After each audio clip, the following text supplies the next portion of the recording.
So this is the location of the liver, mainly in the right hypochondriac, epigastric, and only partly in the left hypochondriac region. Extent. See here, upper border.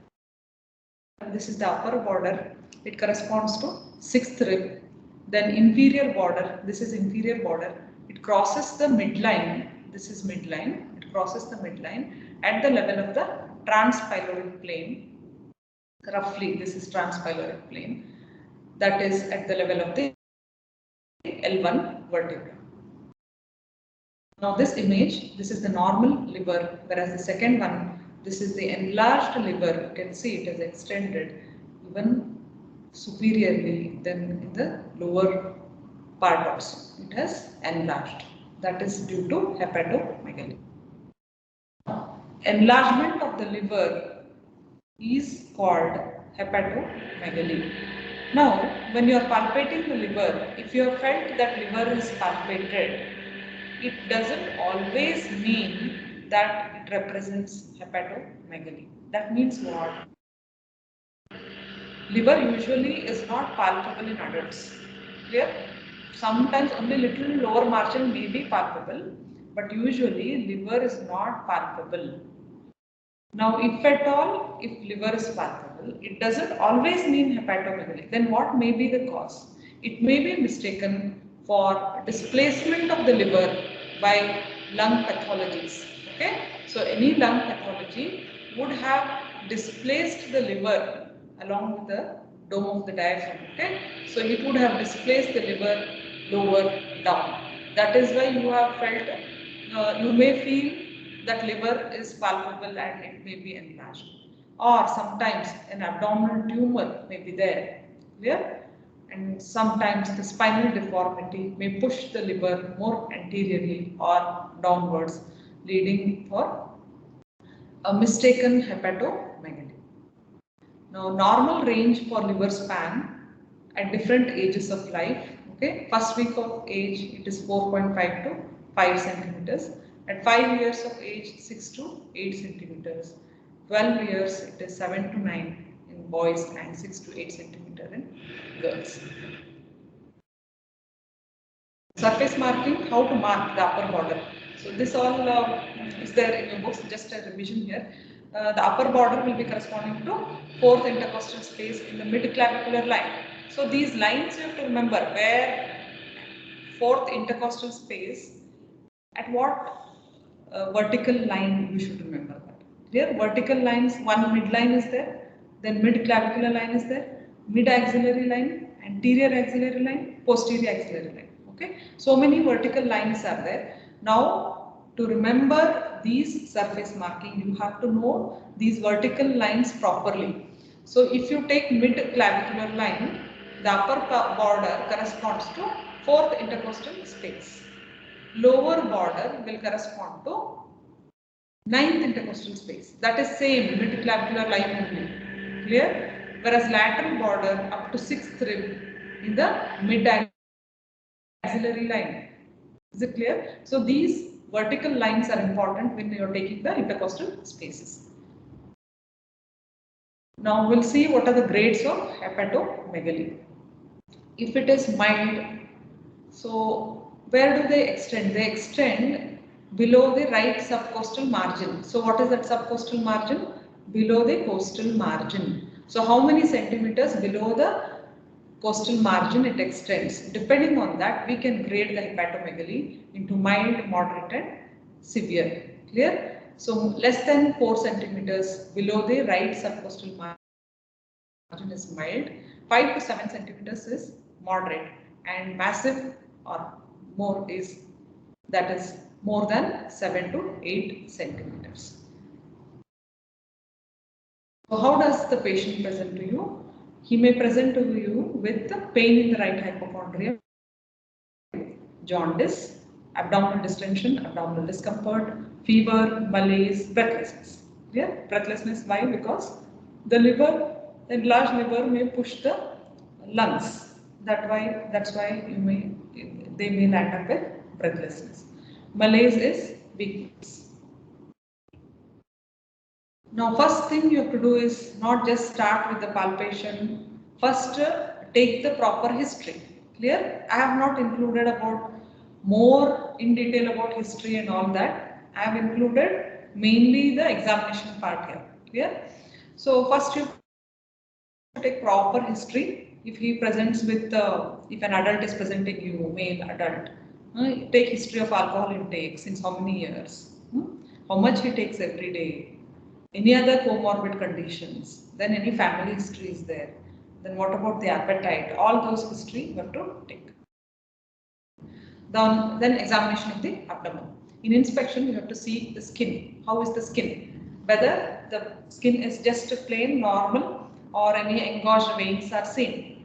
What do you suspect if engorged veins are seen? Especially around the umbilicus. What do you suspect? Inferior vena cava blocks or distensions? It's not inferior vena cava blocks.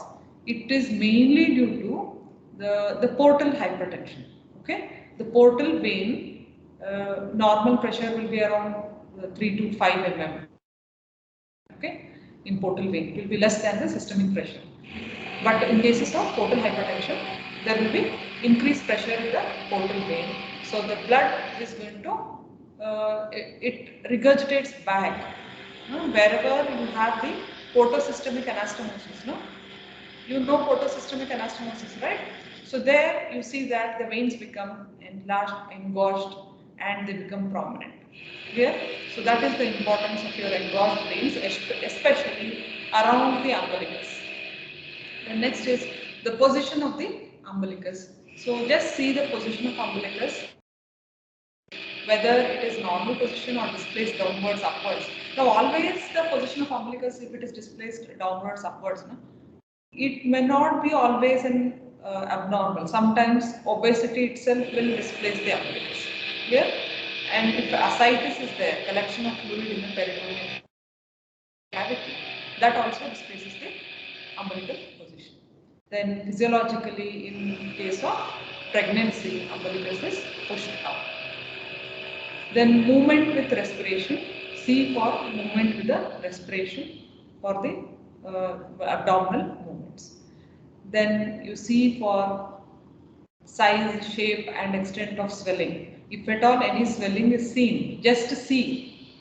Okay, just see if it is any much the approximate size of that swelling, any shape is extent, is it visible? Just see that.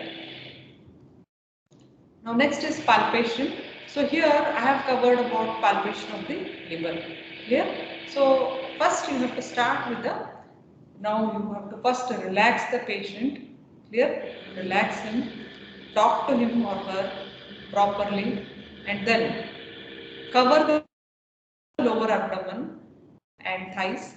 Clear? Ask him to flex the hip joint. Always remember, when you are examining the abdomen, you have to flex the hip joint. Is it clear? Flex the hip joint and then start palpating from the right iliac fossa. Clear? For the liver, two methods are there. One is the dipping method, then next one is the hook method. So what is dipping method? Use the whole of the palm, not with your only fingers at right angles poking the abdomen. You should not do that. Okay? You should not poke the abdomen. Proper, the palm should be placed on the abdominal wall. Clear? And then with the edge of this index finger and whole of this side of the palm, go on palpating from the right iliac fossa, right lumbar region and right hypochondriac region. You go on feeling for abdominal mass or liver, whether liver is felt. Is it clear? So if it is mild, it may be felt just below this costal margin. If it is not felt, it means liver is not enlarged. Clear? So start from the right iliac fossa, go above. The next is the hooking method. Use both the fingers and just press at the right costal margin and ask him to inspire and expire and feel for the any mass at this right costal margin. This is the hooking method. Usually we prefer dipping method. Okay, all the general physical examination and abdominal examination, that we prefer the dipping method. So what do you note in palpation? First, see if abdominal wall temperature is increased, okay, and then local rise in temperature is there. Any tenderness is there. Sometimes he may like when you are palpating, sudden he may get a pain, okay, that is called tenderness. So whatever you elicit after palpation, whatever pain you elicit after palpation, that is called tenderness.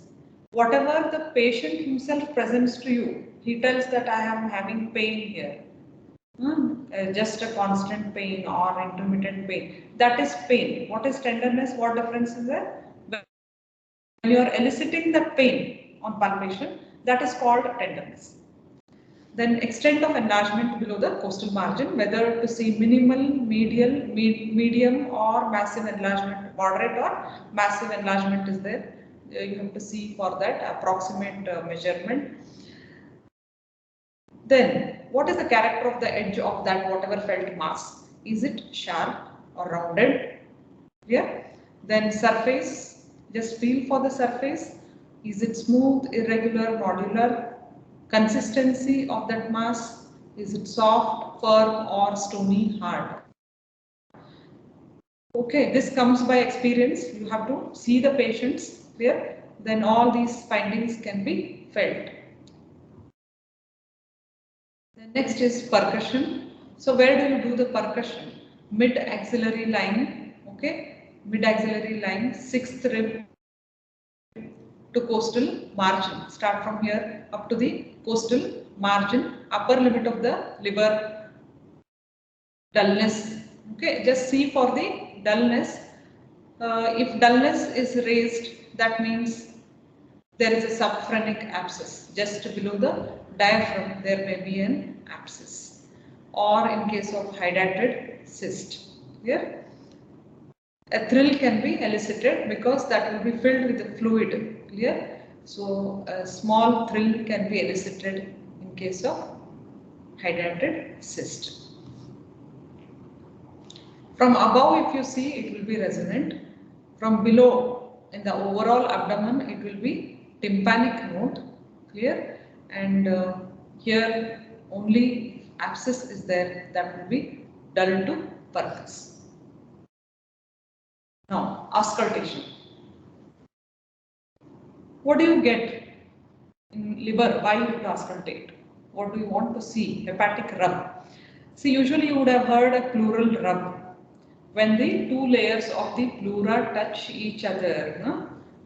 That whatever sound you get, you just see, use your index finger and the thumb nails, and you just do this movement of the nails and hear to that voice. Okay, that is called the rub. So hepatic rub is observed in hepatocellular carcinoma, liver abscess. If you get a rub, two possibilities are there. Then an arterial bruit, that means you just keep the stethoscope on the whatever mass you have felt. Usually that aortic, this one, whatever pulsations are transmitted, no, that will not be heard. But if at all it is heard, then you suspect any malignancy or it can be acute alcoholic hepatitis. See, you don't worry about all these conditions right now. You may not remember them, but basically why I am stressing here is how to examine, that you have to, what to examine. Clear? That you have to remember. Inspection, what to do. Then palpation, what you have to see in palpation. Then you have to do the percussion, then auscultation. What all things you have to follow, that you have to remember, and you go for clinics, you will learn that there better. Don't worry about the clinical conditions right now. What are the causes of hepatomegaly? These are enlisted, endless are there, only few I have put here. Congestive cardiac failure, hepatic vein outflow obstruction, then amoebic hepatitis or abscess, suppurative pyelophlebitis, carcinoma of the liver, melanotic carcinoma of liver, hydatid cyst, multiple hepatic cysts, congenital brittle slough. See, these are just etiology for the hepatomegaly. Now, you have to see liver edge, whether it is sharp or irregular.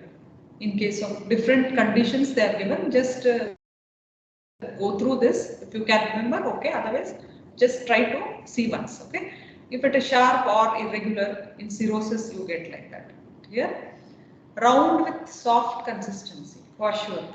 That is a malnourished child, right? That is the kwashiorkor.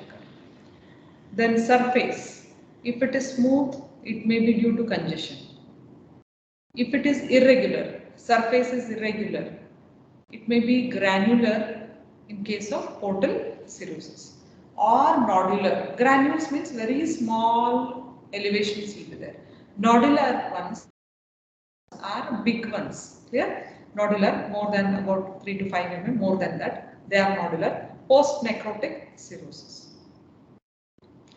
If the surface is uneven, it may be multiple hydatid cysts. Then consistency, if it is soft, it may be congestive cardiac failure, acute hepatitis, anemia. So usually these two are your vascular causes, right? This is the inflammatory cause. Then if it is firm consistency, it may be due to active hepatitis or cirrhosis. Some other storage disorders like galactosemia, then have the Wilson's disease, neonatal hepatitis. There you get a firm consistency. If it is hard, it could be CML, chronic myeloid leukemia, clear, and hepatoblastoma. These they are related to tumors. Then tenderness, it is seen in acute enlargement of liver,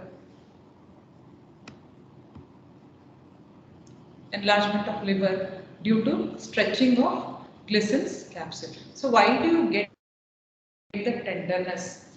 So in acute enlargement of liver, the Glissen's capsule, that is the capsule covering the liver, that will stretch. So when it stretches, you feel the pain.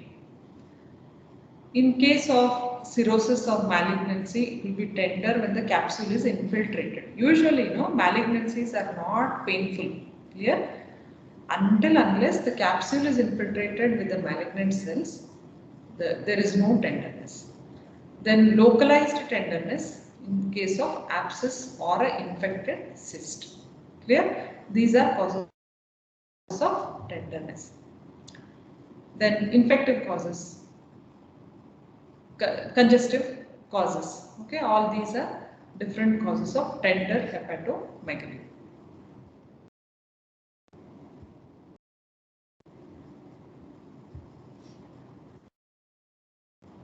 Then, when do you feel for the pulsations? They are again systemic causes. Okay, whenever you feel pulsations, they are all systemic causes like AV malformations, tricuspid regurgitation, tricuspid stenosis, aortic regurgitation. So these all just try to remember in which systemic conditions you may feel the pulsations. Then, in palpation findings, if it is soft, smooth, tender, enlarged. So, total diagnosis he has given here. Okay, what is given here is, if on palpation you get a soft, smooth, tender, enlarged liver, it means it is congestive cardiac failure. If it is firm and nodular, it could be cirrhosis or obstructive jaundice. If it is nodular, it may be secondaries or hepatoma. If there is a riddle slough, then a tongue-like projection of the right lobe of liver may be seen. Now, I have just put one video for you to see how do you palpate the liver. Exactly how to palpate the liver.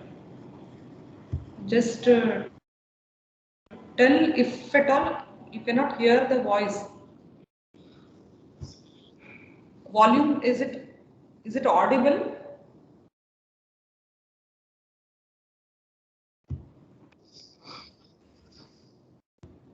Is it audible? No, ma'am. No, nothing was audible there. I stopped it, just 1 second I on. It was not audible? No, ma'am. No. Just wait, I will call the person, whether they used to. I will just on it again, just tell me.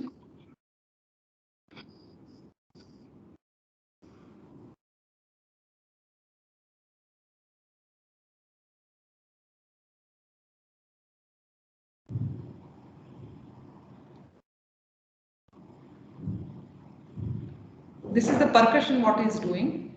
Okay. The lungs are. How to know the upper border of the lungs on the percussion? Yes, anyone can answer me? Arjun? Tanmay? How to locate the upper border of the liver on percussion? In the chest wall, what will be the finding on percussion? Is it dull, resonant, normal? Normal finding. Are the lungs resonant or dull? Resonant. Yes, good. They are resonant, lungs are resonant. Now once you come to the little lower part of the chest wall, as is shown here, to locate the upper border of liver, what he is doing is, he is percussing, just observe here.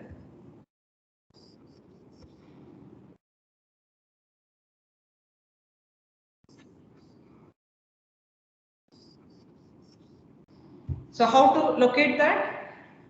When you feel the change in the, that resonance becomes, the dullness will appear, okay, for the liver. Then you see that you mark the upper border of the liver, okay. So initially what was shown was the palpation, whether you are feeling it at the right costal margin, okay. Then percussion, we'll move further. That is the upper border of the liver. Now his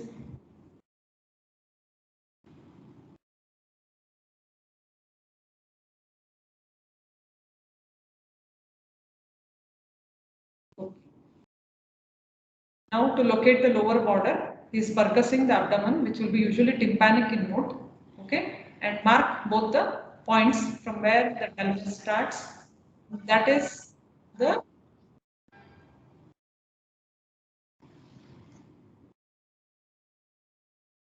okay. Did you understand how to palpate the liver?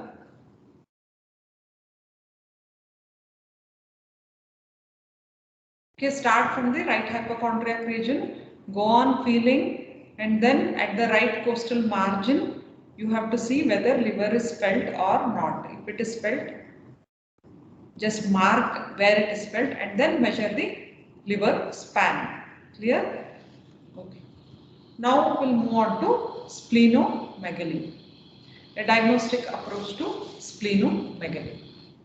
Now what does that splenomegaly refers to?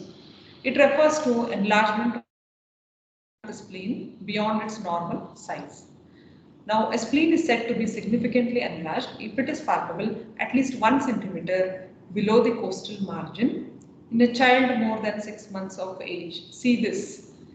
So splenomegaly age criteria is there because newborns, about 1/3 of the newborns and 15% of the infants less than 6 months of age, the spleen is normally palpable below the left costal margin. Okay, you see that there will be splenomegaly. So age criteria is there for splenomegaly. Where does the spleen lie? It lies within the left upper quadrant of the peritoneal cavity. You can see here.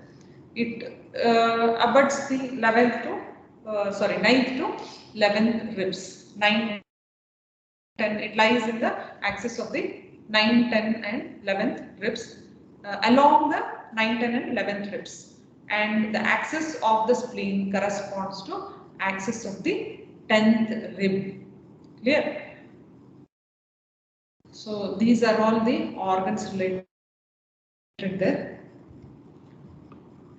In autopsy, you see that it will be usually less than 250 grams in weight. Okay, and when a scan was done, a radioisotope scan is done, it will be 12 into 7 centimeter wide. An ultrasound detects the diameter about 11 centimeters. See, the difference is there in radiologically. And 3% of healthy people may have splenomegaly. Now, Paulin has defined splenomegaly on the basis of size of the spleen. It is moderate if the largest dimension is 11 to 20 centimeters, and severe if the largest dimension is greater than 20 centimeters. Clear? Now, in what direction does the spleen enlarge? It does not enlarge in a vertical downward direction. Clear? You have seen the liver enlarging just down from the hypochondriac to lumbar to right iliac fossa. But spleen does not enlarge like that. It does not enlarge in a downward direction. That is because of presence of phrenicocholic ligament. Clear? It enlarges along the right spino-umbilical line. So can one of you tell me where is spino-umbilical line? What do you mean by spino-umbilical line? What are the two points to consider for spino-umbilical line? How do you draw the spino-umbilical line? It's very easy. One is umbilical, so umbilicus. Where is spino? Which point you have to take? Maria?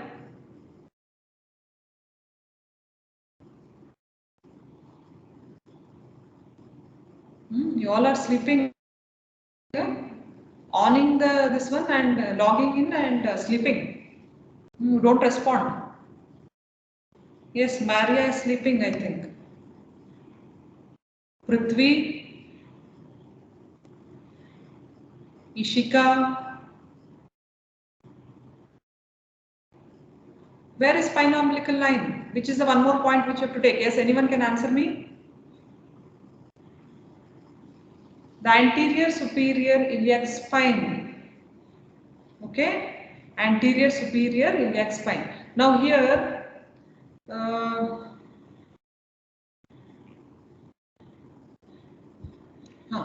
here right spino-umbilical line. So take the umbilicus as one mark and then right anterior superior iliac spine. So it enlarges in a direction of that line. Clear? By weight, how to define the splenomegaly? Mild, moderate and massive. So 4 to 500 grams is mild, 750 to 1000 grams is moderate, more than 1000 grams is massive splenomegaly. Grading. So grading is there, grade 1 to 6 gradings are there. Okay, normally spleen it will not be palpable most of the individuals, right? Even on deep inspiration it is not palpable. Grade 2 is just on deep inspiration, spleen is palpable just below the costal margin. Grade 3 is it is palpable below the costal margin, but it is not projected beyond the horizontal line halfway between the costal margin and umbilicus. That means from the left costal margin to the umbilicus, when you take a line, it will not be more than half of that line. Clear? A horizontal half. Then grade 4, it approaches the umbilicus. Clear? It approaches the umbilicus. Then grade 5, it is beyond the umbilicus. If you take between the umbilicus and pubic symphysis, here halfway It does not project halfway between the umbilicus and the pubic symphysis, a midpoint of that, not beyond that. Clear? Grade 6.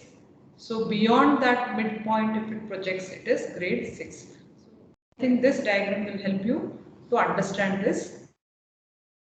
So grade 1, no, it is not palpable beyond the costal margin.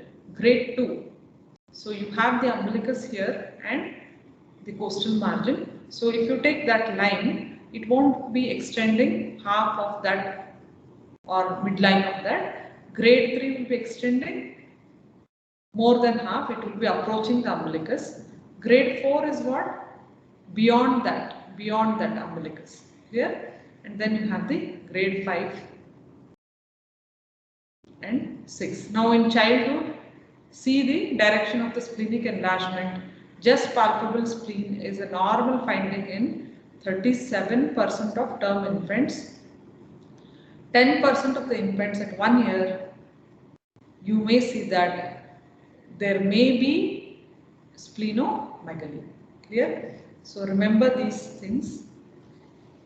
If you take the left costal margin, you can again grade according to size of the spleen. So this is, I think, easy for you to understand. If it is less than 3 centimeters below the left costal margin, it is mild. If it is 4 to 7 centimeters below the left costal margin, it is moderate. If it is 7 centimeters or more than that, it is severe splenomegaly. So I have told you the splenomegaly based on, this is one grading according to left costal margin, then grading according to the position in relation to the costal margin umbilicus, okay, in relation to 2 points, then in relation to the weight of the spleen. That one is the, you can tell it will be a ultrasound finding or maybe autopsy finding like that. Yeah. So autopsy finding, what is the weight of the spleen, depending on the that you can classify it, depending, that is mild, moderate and massive. Clear? So 1000 grams or more is massive. What you have to see here, size and degree usually enlarges towards the right iliac fossa. It is measured as the child takes a deep breath from the point on left costal margin in mid-clavicular line. So from where to where you have to measure? From the mid-clavicular line, left costal margin, you have to start that measuring here and measure it till where it has extended to the tip of the enlarged spleen. Then see for the margin. Splenic notch is felt on the anterior border and has a sharp margin. It is different from kidney where there is absence of notch and margin is round. So this one all you will learn again in your clinics. Okay. How to differentiate between a spleen enlargement and a kidney enlargement. So here, examination of the spleen. You first see for the inspection, look in the left hypochondrium if any mass is visible. This is the left hypochondrium. Usually nothing will be seen, and if spleen is visible, maybe on the surface one little elevation may be seen. Percussion, okay. So normally left mid-axillary line you take 9th to 11th intercostal space, about 4 to 7 centimeters width. Enlargement of spleen, splenic dullness will be there. That will indicate it is splenomegaly. Now how to percuss? Where to percuss? Some methods are there. One is Castell's method. Here, percuss in the lowest left intercostal space in the anterior axillary line. See, this is anterior axillary line. You take wherever anterior axillary fold is there, na? Just draw a line. So lowest left intercostal space in this one, wherever you see the intercostal space, lowest space, usually it will be 8th or 9th intercostal space. Clear? This should remain resonant during full inspiration because spleen will move. It moves with respiration. So that part of the intercostal space, it becomes resonant.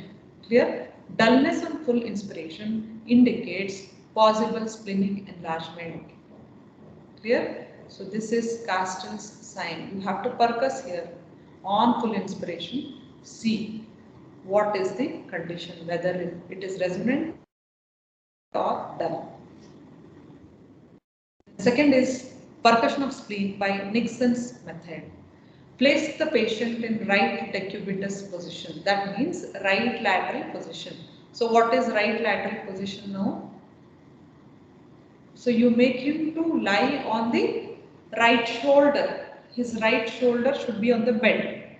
It should be on the bed. Clear? And whatever position he lies in, that is right lateral decubitus. Begin percussion midway along the left costal margin. This is your left costal margin. Feel for the left costal margin. Midpoint of that you take. You go on percussing here and you go up. Here, start from here and go on percussing above.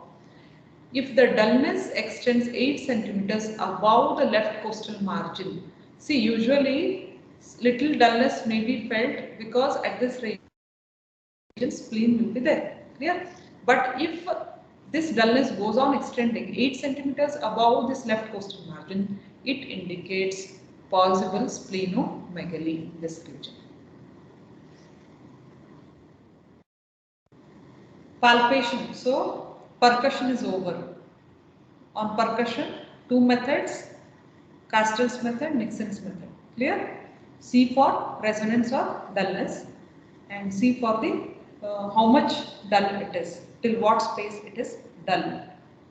In Castell's method, deep inspiration, and here how much dull it is. In Nixon's method, if it extends beyond the 8 centimeters of the midpoint of the left costal margin. Next comes palpation of the spleen. To palpate the spleen, the patient is in supine position with the knees flexed to decrease abdominal muscle. So that I told you already, right? So you have to start palpating the right lower quadrant, move upward across the abdomen as the patient. So you have to do it in an oblique manner because spleen enlarges from the from the left costal margin to the umbilical region to the right iliac fossa. Right? So you have to start from the right lower quadrant. Right lower quadrant. RLQ is right lower quadrant. That is nothing but your right iliac fossa. Direct the patient's breathing by telling them when to take deep breath and when to exhale while proceeding diagonally towards the upper left quadrant. This is what we do usually. Okay. Try to palpate the spleen edge during each inspiratory phase. So when the patient inhales, you should try to palpate the spleen, whether spleen is palpable. Clear? Then second method is place the patient's left fist under their left posterior chest. Left fist. Please mute yourself. Place the patient's left fist under their left posterior chest. With your right hand, begin palpation in the right lower quadrant. Now again, you have to ask him to take breath and exhale. You have to diagonally move towards the left upper quadrant. Again, during the deep inspiration, you have to feel for the spleen. Hooking maneuver. So as for liver, how I told you hooking maneuver in liver, same thing. Place the patient's left fist under their left posterior chest. What is that? Left fist place posterior chest. Posterior chest is behind. Okay. Just you have to take that so that places enough space is there for you to do the maneuver. You have to use both your hands. Curl your fingers under the left costal margin. Ask him to deeply take the inspiration. Then attempt you with your fingertips. Okay, fingertips. You have to feel for the spleen under the left costal margin. These are the different methods of palpation of the spleen. So normally we follow this method 1. That is, this is more appreciable from all point of view, no? From the right lower quadrant, go on feeling towards the umbilicus, left coastal margin, with the not with the fingertips. Again, you have to do with the side of your fingers. The next is percussion of the spleen. Just to note the delineate the size of the spleen. Okay, about percussion is approximate only in half the number of patients. Clear. Then you see for next is the consistency. All these soft, firm, whether it is soft, firm, don't worry about conditions. Clear. Then C for tenderness. So tenderness means it will be either infected. Clear. An infarction or an abscess may be there. Then again, surface is smooth. A systemic cause will be there. Okay. A systemic cause like portal hypertension, congestive causes. Then if it is irregular, it would be a hydrated cyst. Remember, spleen will move medially and downwards during the inspiration. That is why you are feeling the spleen during full inspiration. Fingers cannot be insinuated between the enlarged spleen and the left coastal margin. So if it is enlarged, you cannot insinuate your fingers in the coastal margin. Then splenic rub. So there is a rub in the hepatic rub also, right? So even in spleen we get a splenic rub. If it is inflamed, you get a splenic rub. Then causes. Again, you can divide this into infective. Okay, all this list is there. You can try to remember. A congestive cause, portal hypertension, intrahepatic or extrahepatic. Then hyperplastic, okay, extramedullary reticular endothelial hyperplasia. Then infiltrative cause could be a benign or a malignant infiltration. Clear? So many storage disorders are there. They lead to benign infiltrations and also malignant infiltrations. Okay. Now I have a video for you how to palpate the spleen.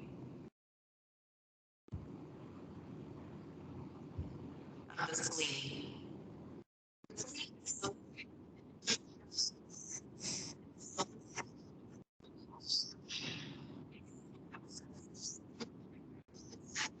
This is just the anatomy of the spleen. What is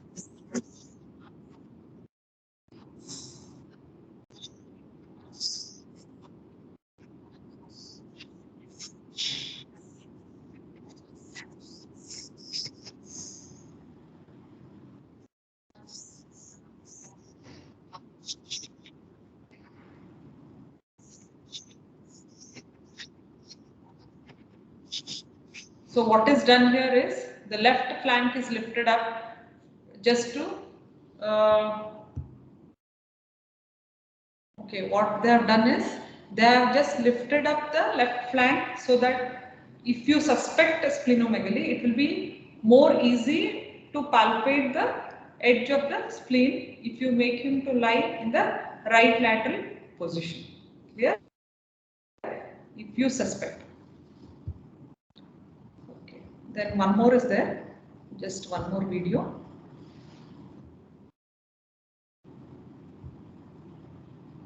Okay.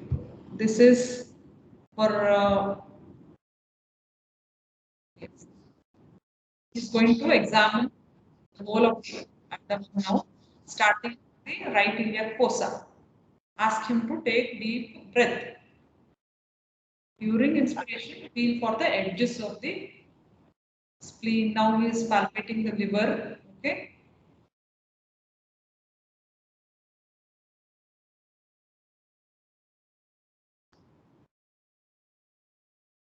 Okay. This is the correct method of palpation of the spleen using the sides of the fingers. Don't poke into the abdomen. During inspiration, feel for the liver enlargement. Sorry, splenic enlargement.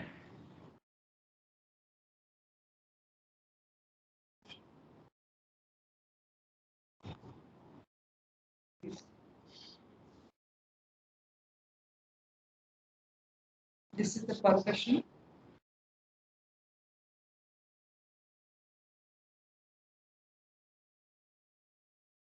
This is the tympanic node, what we get normally.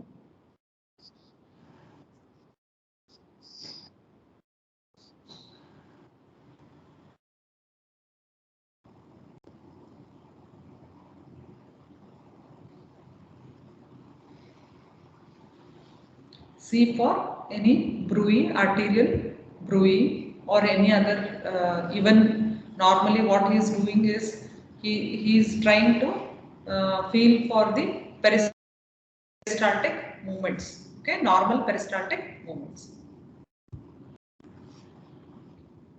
Now I will just put case history and I will ask you few, one or two can answer this, okay. A 43-year-old male presented with, he is a chronic alcoholic. He presented with the jaundice, bilateral pedal edema. What do you mean by pedal edema?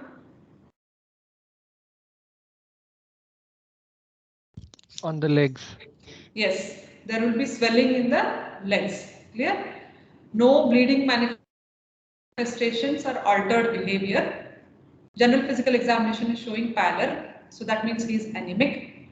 Icterus, that is presence of yellowish discoloration of the skin or even the eyes, conjunctiva, that will show the icterus. Bilateral pitting pedal edema. So pitting pedal edema, I will show the picture, what is that. Parotid swelling is there. Leukocythia, skin, nail changes are there. Okay. Gynecomastia. Then there is non-tender hepatomegaly. Non-tender hepatomegaly. Hepatomegaly is there, but it is not painful. There is no splenomegaly, there is no free fluid, no ascites in the abdomen. Clear? Other systems are normal. I will put this picture for you. See this male, usually, see whenever you put a picture of any patient, you should not disclose the identity of the patient. See, I told you should not disclose the identity, but already identity is disclosed.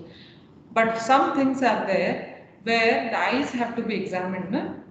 Right? So here I told you icterus is there.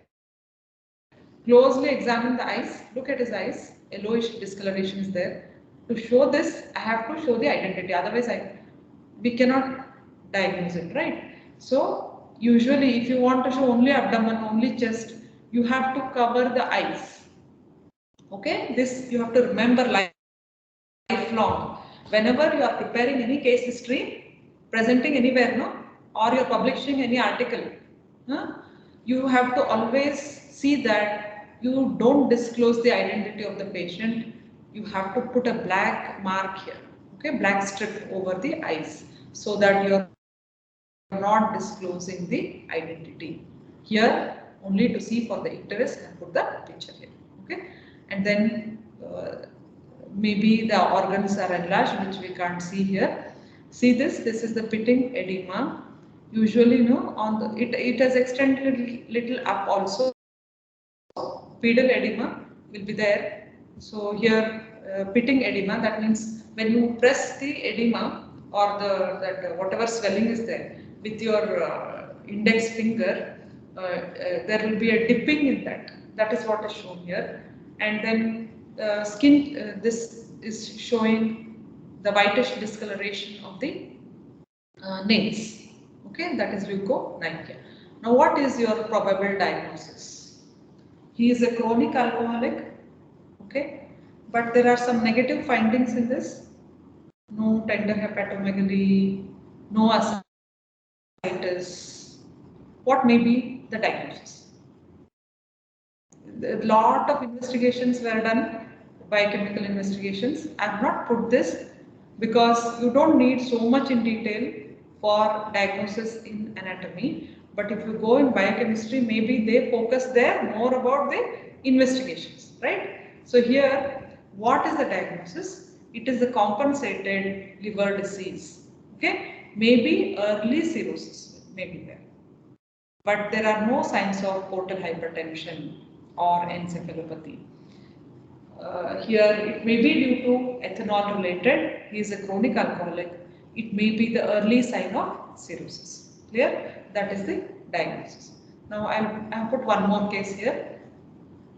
55-year-old man, chronic alcoholic, weakness, vomiting. He has come with a vomiting of blood, pain in the right upper abdomen, icterus is there, liver and spleen are at large, dilated, tortuous veins around the umbilicus are present.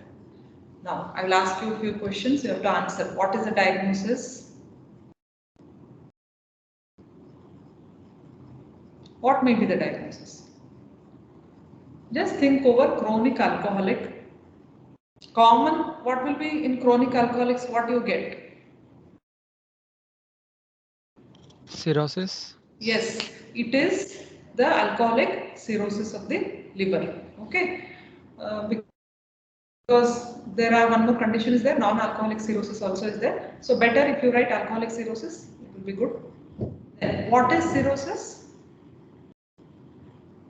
That you don't know, I think.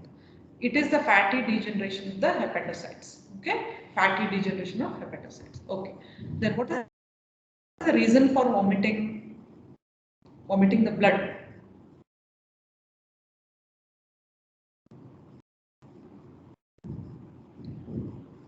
Portal hypertension is there, right?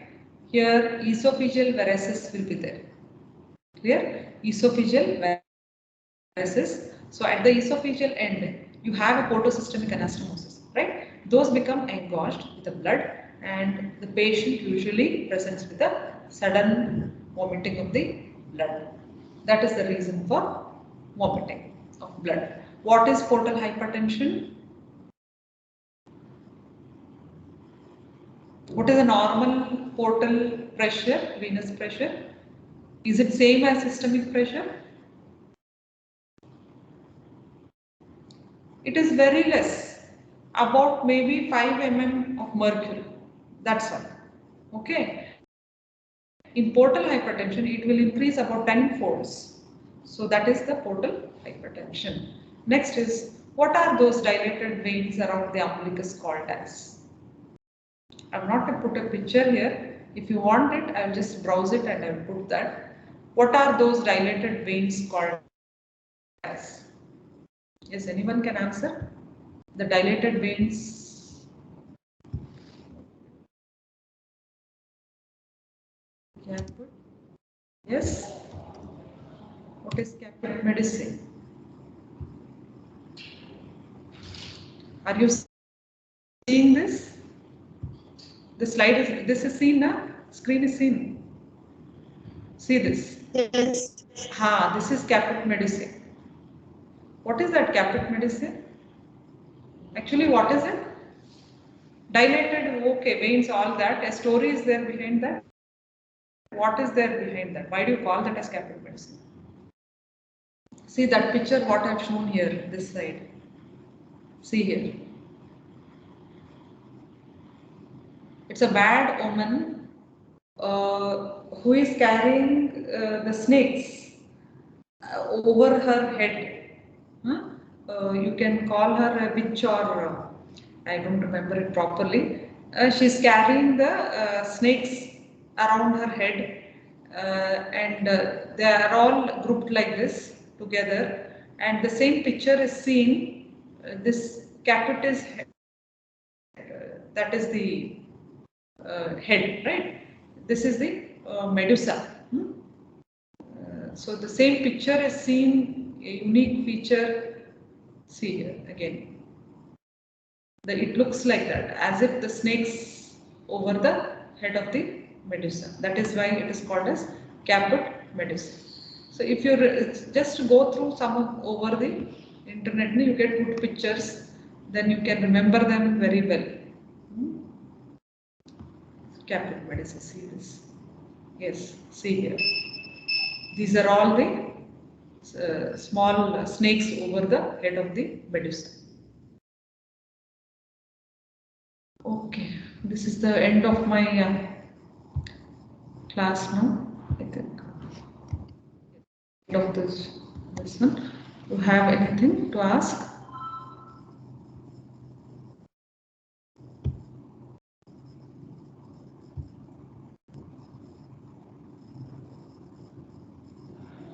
You have anything to ask, you can please.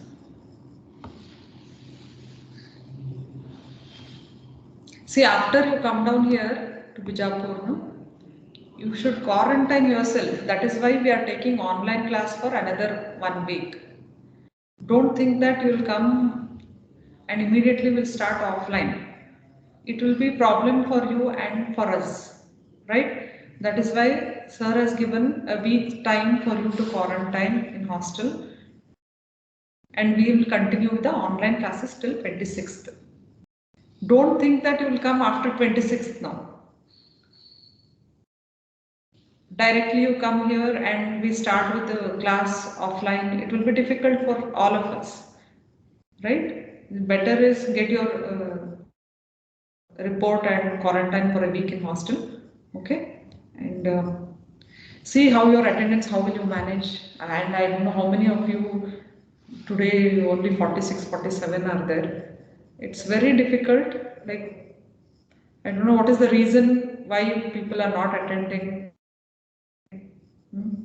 Some days you were there up to 90, 100, initially up to 140, 143, like that.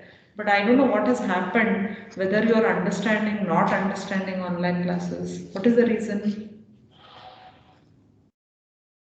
What is the reason?